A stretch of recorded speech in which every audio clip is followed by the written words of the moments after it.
You ask Tiger to solve. This deals with linear equations with one unknown. The final result is x equals 2. Let's solve it step by step. Group all x terms on the left side of the equation. Add 2x to both sides.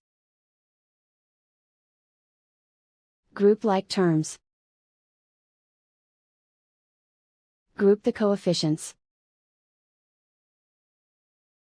Convert the integer into a fraction.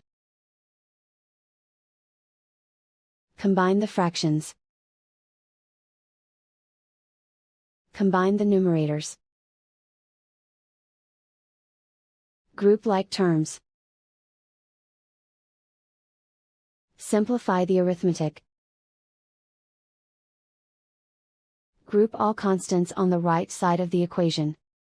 Add 5 to both sides. Simplify the arithmetic.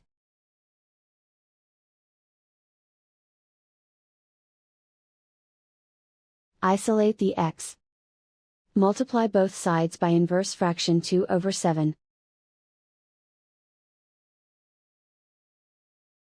Group like terms.